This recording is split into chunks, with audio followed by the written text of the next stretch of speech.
and welcome to my BLEND Talk on hardware and deep tech, or deep tech in climate. My name is Danielle Gore, and I'm a Chicago BLEND Fellow with a focus on climate tech and environmental sustainability startups. I'm new to the climate tech space.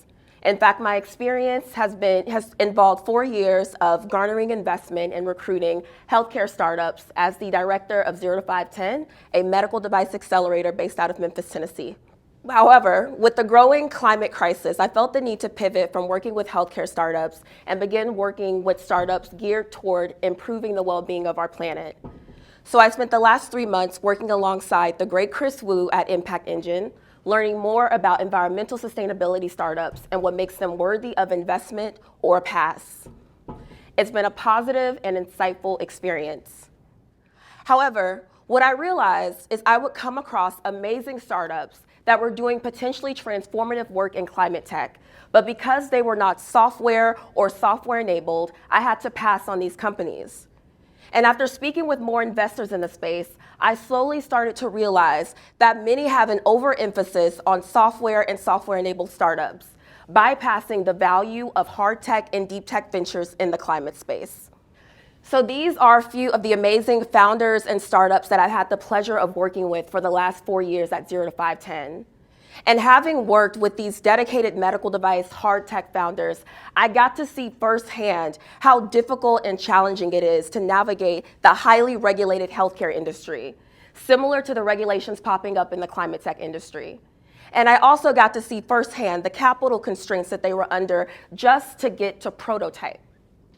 But I also saw the immense value that these founders and their technologies had to offer to patients and customers. Startups like Sweet Bio, who have a collagen and manuka honey infused bandage system that can heal 10 to 15-year-old wounds in diabetes patients. Or Hera Health Solutions, who has a biodegradable implant that can elute almost any drug over a period of time and whose biodegradable properties eliminate the need for implant removal. So yes, these startups require more than keystrokes or mouse strokes on a computer to bring them to market. But as you can see from their descriptions, they hold immense value for human health and also have the potential to make great returns for investors.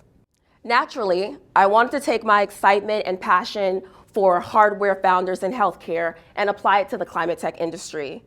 Because while I'm new to this space, I do feel very strongly that software alone will not solve the climate crisis. So unless you've been living under a rock for the last few decades, you're likely aware of the climate crisis that the world is facing. And with these growing trends in climate, there's an increasing need for new technologies that will infiltrate the space and add new technologies that will mitigate or eliminate the risk of climate change and global warming. Enter ClimateTech. ClimateTech is 2/3 hardware. However, data shows that investment consistently goes more to software companies in comparison to hardware. Although there has been an increasing drive for more hardware investments in the VC space. And my goal is that this increasing trend of investment in hardware continues, particularly in the climate tech space. So the appeal for climate tech software is obvious. These startups tend to require less upfront capital. They also tend to be more easily scalable in comparison to their hardware counterparts, and they can see profit margins upwards of 80%. So the allure for VCs is obvious. And the hard thing about climate tech is these ventures are capital intensive, and they do require longer timelines for product and research development. Though I would argue that these investments or these higher capital investments and these longer timelines lead to a higher barrier to entry that creates a greater moat of protection for venture capital investment. These companies are also still scalable. With a proper business model and truly innovative technologies, these companies can see profit margins that rival or mimic those of software companies. They simply require the patient capital necessary to grow, scale, and penetrate their respective markets. It's also important to note that there have been hardware and deep tech unicorns who've achieved billion-dollar valuations in the climate space. Here's a graph of a few of the unicorns who've reached billion-dollar valuations in climate. There's an asterisk above a few of the hardware ventures in the space.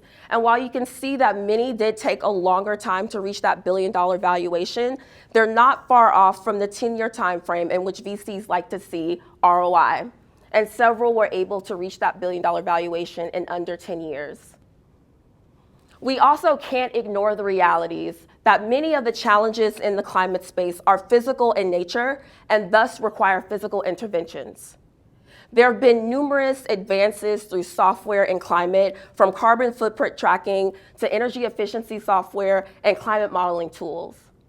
But even these software solutions require hardware interventions in order to solve the problem that they're actually measuring, predicting, or managing.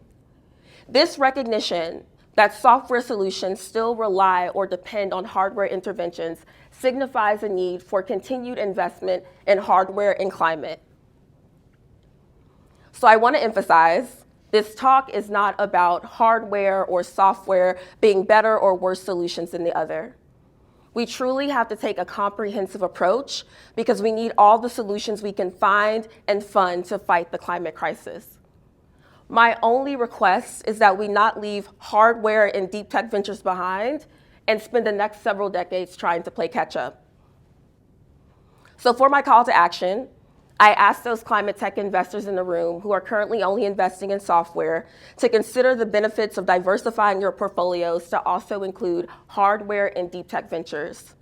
And for those who are starting new funds that may include software, or might include ClimateTech, I ask that you consider hardware and deep tech and not underestimate their value and ROI. And lastly, I ask that we all get informed about the non-dilutive funding options that are available for these founders in the early stages of their development. There are several federal and statewide funding options available. Two notable ones are the NSF's SBIR and STTR grants. Again, my name is Danielle Gore, and I thank you for listening to my talk on the necessity for investment in climate tech. Feel free to reach out to me via LinkedIn or via email, or I'd love to talk more after this chat. Thank you.